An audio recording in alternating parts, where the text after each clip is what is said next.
بيضة تتنوع بالوان، ضوي شاشع في الاكوان، يا الجزاير فيك الخير وحسنك شايع في الاوطان. عالجزاير لامع ماضي، سيف مرصع جوهر ماضي، واللي في درب العزة ماضي لا قلي مع الاحسان. بيضة تتنوع بالوان، ضوي شاشع في الاكوان، يا الجزاير فيك الخير وحسنك شايع في الاوطان. بالجزاير لامع حاضر، جودي رحب باللي حاضر، عند البادي وعند الحاضر عن عادات الخير تبان. بيضة تتنوع بالوان، ضوي. السلام عليكم ورحمة الله تعالى وبركاته، ورمضان كريم وكل عام وأنتم بخير. اليوم مع عدد جديد من مسابقة البشائر تسأل.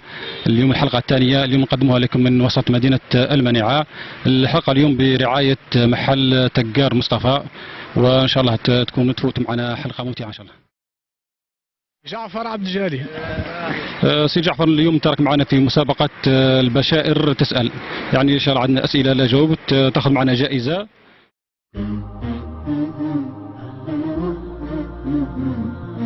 منها شاب نشأ في عبادة الله، ورجلان تحبا في الله تجمع عليه وتفرقا، ورجل دعته امرأة ذات جمال ومال قال إني أخاف الله.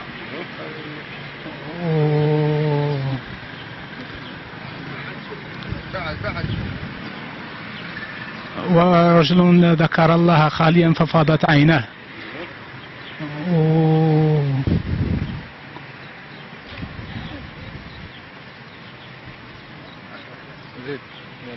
والله إلا راني شارك الدرك عشان واحد 4 بس 3 من ايه والله إنني ناسيهم.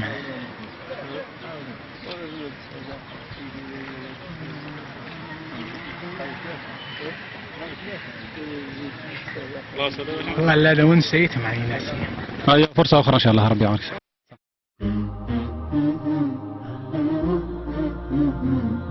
وعليكم السلام ورحمة الله. اسم الكريم؟ يوسف.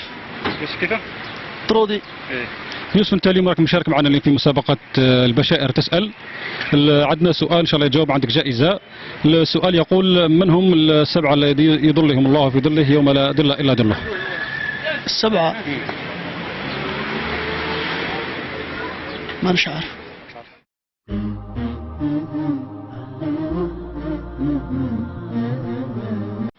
الأخ العربي محمد، أنت اليوم معنا في مسابقة البشائر تسأل.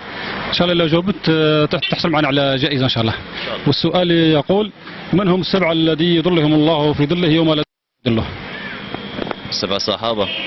لا 7 صفات هذو، يعني 7 تطابق عليهم هذه الصفات هذو، يعني ربي يظلهم يوم القيامة في ظل في ظله لا إلا ظله. أيوه 7 والله ما عندي فيه. معلش فكرة كاع. هذه فرصة أخرى إن شاء الله.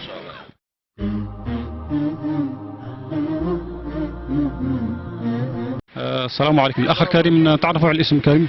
عبد السلام. عبد السلام قليزة. سي عبد السلام، اليوم راك معنا اليوم في مسابقة البشائر تسأل. السؤال يقول: من هم السبعة الذي يظلهم الله في ظله يوم لا ظل إلا ظله؟ مش مستفين، مش مرتبين. البار بوالديه ولا والله يا ودي ماني عاقلين. جولي على الاسئله نتاعي الواضحه. والله يا ودي ماني عاقلين. ضربك شوف نريفر ميكس.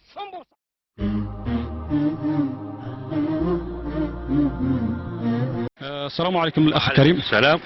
تعرفوا على الاسم الكريم؟ الهامل محمد من سكان المنيعة. سي الهامل، اليوم تراك مشارك معنا اللي في مسابقة البشائر تسأل. تعرف شوية على البشائر هذه؟ تسمع بها جمعية البشائر؟ راهم ناشطين وانا نشوفهم في الفيسبوك تبارك الله.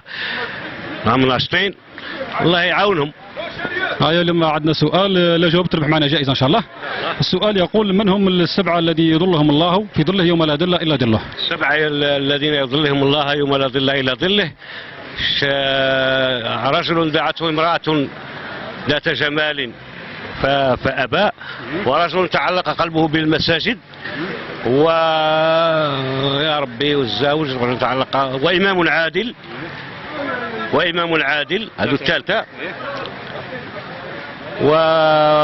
وامرأة وما كانش المرأة هذو ثلاثة ودي راحوا لي كنت حافظهم حفظ يعني وراحوا لي ثلاثة. واش قلت أنا قبل باه نتفكر؟ قلت إمام العادل، قلت رجل دعته امرأة فقال إني أخاف الله، وإمام العادل، وشاب تعلق قلبه بالمساجد. هذا الرابع. ثلاثة مازال في ثلاثة. أيوه. شاب دعته امرأة أيوه قال إني أخاف الله وإمام العادل وشاب تعلق قلبه بالمساجد. راني الثالث خصني ربعة. وقف حمار الشيخ في العقبة الله غالب نسيت. فرصة أخرى وصحة رمضانك والله يتقبل. واش قلنا كلمة بهذه المناسبة؟ شكرا لكم مليحة والله يعاونكم. وعطوني جائزة. ما يعطونيش جائزة ما كما دخلك أنت. تكلم على روحك. ما يعطونيش جائزة ما كما دخلك أنت. تكلم على روحك. مهما كان الانسان هذا يعني شكرا على المساهمه ولك جائزه يعني على كل حال جايب لي جديد. عندي تسوى حاجه كبيره حسن المسلم هذه. شكرا لكم. صح الله يبارك فيك. يلا شاركوا.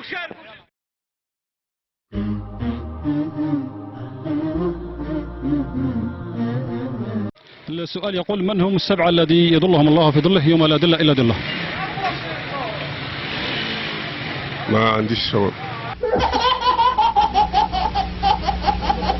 ما عنديش جواب.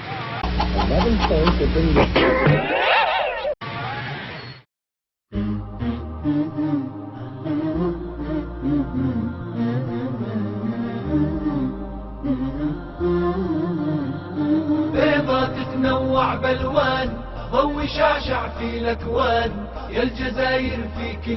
السلام عليكم الأخ الكريم. تعرفوا على الاسم الكريم؟ العايش محمد. الأخ العايش محمد اللي مشارك معنا في مسابقة البشائر تسأل، وعندنا سؤال إن شاء الله إذا جاوبت تربح معنا جائزة إن شاء الله. إن شاء الله. السؤال يقول سبعة يظلهم الله في ظله يوم لا ظل إلا ظله. سبعة لا ظلهم الله. كرة مادة. والله إلا كنت عارفهم وراحوا لي. معليش دير المحاولة شوف. تفكر على غير واحد. لو كنت فكرني بواحد نكمل الباقي. إمام العادل. غير بتبدل لي السؤال. مدوخني هذا الإنسان هذا. كبير.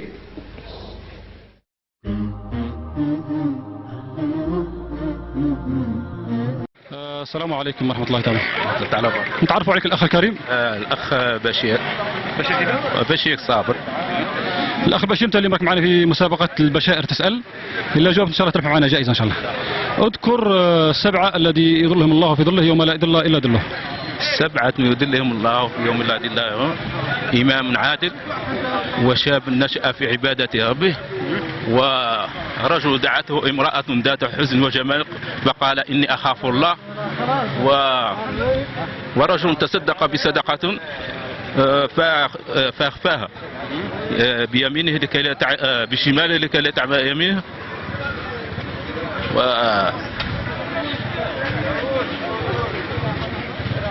سلامات سيد حاضرك الحل وحدك ربعة هذا هم نشوف أو ثلاثة. هاي فرصة أخرى إن شاء الله. أعطينا كلمة بهذه المناسبة. نشكر كل من ساهم في هذه المبادرة الحسنة والطيبة في هذا الشهر الكريم ورمضان المبارك وكل عام وأنتم بخير وشكر. صح شكرا بارك الله.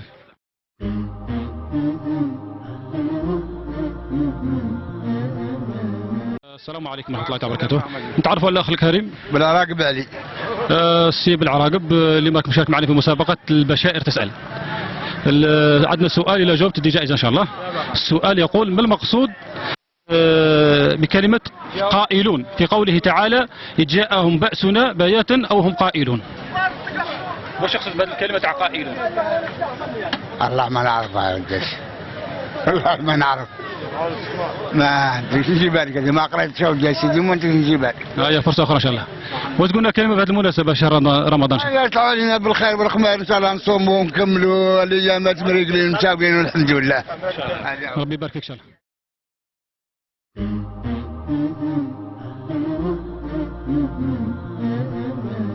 السلام عليكم. السلام ورحمة الله. وعليكم السلام ورحمة الله. نتعرف عليك الأخ الكريم؟ جعني محمد. الأخ جعني محمد تليمك مشارك معنا في مسابقة البشائر تسأل. جمعية البشائر تسمع بها هذه؟ نسمع بها في التلفازة في قناة النهار. اليوم عندنا سؤال إن شاء الله إذا جاوبت تربح معنا جائزة. ما المقصود في كلمة قائلون في قوله تعالى إذ جاءهم بأسنا بياتا أو هم قائلون؟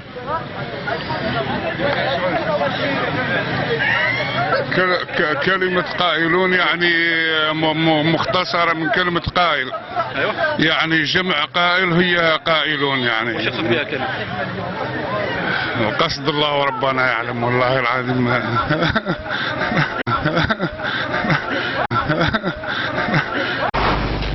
لا تضحك انت.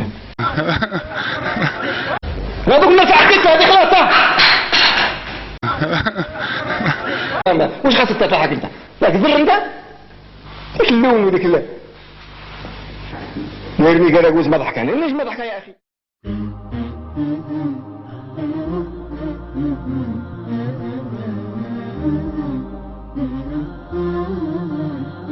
بيضة تتنوع بالوان ضوي شعشع في الاكوان يا الجزائر فيك الخير حسنك شايع. السلام عليكم الأخ الكريم. وعليكم السلام. نتعرفوا عليك الأخ الكريم؟ مصباح عبد الحميد. الأخ مصباح تليمك معنا في مسابقة البشائر تسأل. عندنا سؤال إن شاء الله إذا جاوبت تربح معنا جائزة إن شاء الله. إن شاء الله. السؤال يقول ما المقصود بكلمة قائلون في قوله تعالى إذ جاءهم بأسنا بياتا أو هم قائلون؟ نائمون. قائلون. قائلون. إذ جاءهم بأسنا بياتا أو هم قائلون؟ الله أعلم. الله أعلم. فرصة أخرى إن شاء الله.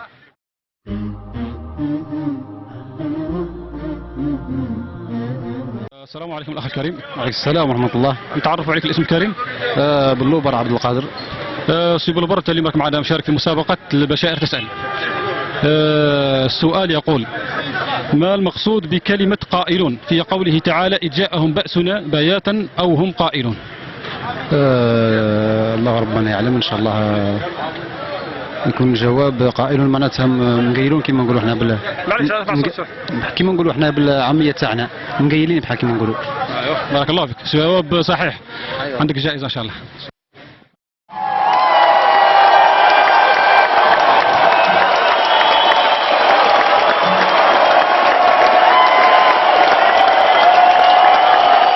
الاخ واش قلنا كلمه بهذه المناسبه هذه؟ والله واش نقول لك نشكر هذه الجمعيه على النشاط تاعها ان شاء الله ونتمنى لها المزيد من النشاط ان شاء الله في المستقبل ان شاء الله. وربي يحفظكم وربي يعاونكم ورمضان كريم وصحه فطوركم وعقوبه ان شاء الله على كما نقول نشاطات اخرى ان شاء الله باذن الله. ثاني نعطيك مصحف ثاني مصحف القرآن الكريم. ألف مبروك.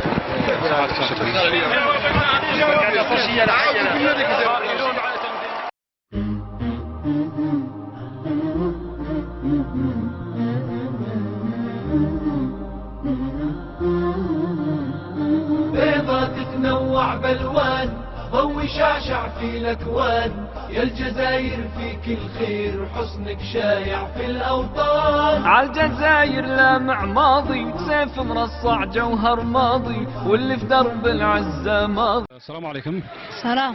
نتعرفوا عليك الاسم الكريم؟ بندوة عدرزة. سي بندوة اليوم راك مشارك معنا في مسابقة البشائر تسأل. عندنا سؤال إذا جاوبت عليه تربح معنا جائزة. كم عدد شهداء غزوة بدر؟ 314. عدد الشهداء؟ نعم 315. ما يفوتوش 20 هما.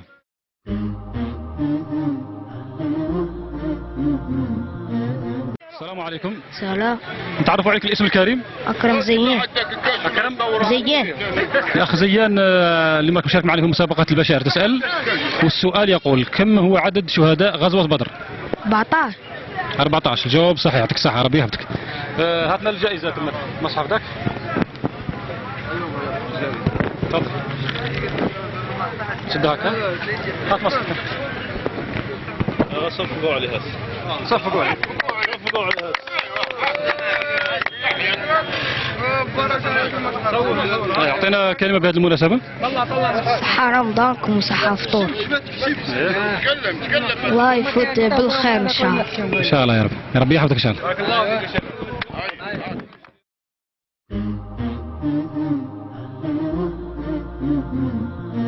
السلام عليكم ورحمة الله تعالى وبركاته. نتعرف عليك الأخ الاسم الكريم. الشيخ عبد الجليل. عبد الجليل اللي معك مشارك معنا في مسابقة البشائر تسأل، وعندنا سؤال إذا جاوبت تربح معنا جائزة إن شاء الله. السؤال احنا رجعنا للسؤال الأول. السؤال يقول: من هم السبعة الذي يظلهم الله في ظله يوم لا ظل إلا ظله؟ السبعة الذي يظلهم الله يوم لا ظل إلا ظله: رجلان تحابا في الله، رجل فاضت عيناه من خشية الله، رجل قلبه معلق بالمساجد، رجل امرأة دعته امرأة ذات جاه ومال فقال إني أخاف الله، إمام عادل. بسم الله هنا دقيقة. إمام عادل زيد إن رجلان تحابا في الله ثاني ولا قلتها؟ أيوة زيد ثاني. قالت واحدة رجل رجل أخرج صدقة فما دارت يمناه ما تعطي شماله. ايوه هذه نورمال. سبعه هذوما. ايوه. رجل قلبه معلق بالمساجد، رجلان تحابا في الله، رجل اخرج صدقه فما تعلم شماله ما قدمت يمينه، ما قدمت يمينه، رجل دعته امراه ذات نسب ومال فقال اني اخاف الله. ايوه. رجل هذه راح زيد وش كان؟ ها؟ والو إمام عادل زيد خاصة زود. سبعة نورمال هم. الإجابة ناقصة، أنا مازال ناقص. مش مشكلة. فرصة أخرى. مش مشكلة قلنا خلاص. معليش. واش تقول بهذه المناسبة هذه تاع شهر رمضان؟ رمضان كريم إن شاء الله على الأمة الإسلامية، وربي يتقبل منا الصيام والقيام إن شاء الله، ويعيد لنا بالمن والبركة إن شاء الله. إن شاء الله ربي يعاونك. صح ربي يعاونك كثير. السلام عليكم، تعرفوا عليك؟ السلام ورحمة الله. دحاج سيد أحمد. سيد أحمد؟ دحاج. دحاج. عندنا نعطوك لغز، إلى عاودتوا 3 خطرات تربح معنا جائزة. أيوه. سد من الكاميرا. لغز ديني. حسبت خشب الحبس 5 خشبات. حسبت خشب الحبس 5 خشبات. حسبت خشب الحبس 5 خشبات. حسبت خشب الحبس 5 خشبات. حسبت خشب الحبس 5 خشبات. أي بارك الله فيك. واش تقولنا كلمة بهذه المناسبة؟ شكرا على المسابقات، وصحة رمضانكم وصحة فطوركم. السلام. كل عام بخير إن شاء الله. إلى هنا نأتي إلى ختام مسابقة اليوم البشائر تسأل. صحة فطوركم وكل عام وانتم بخير، ونشكر كل مساهمة في هذه الحصة، خاصة السبونسور هذه الحلقة السيد تقار مصطفى محل أجهزة إلكترونية والهواتف النقالة، وبارك الله فيكم.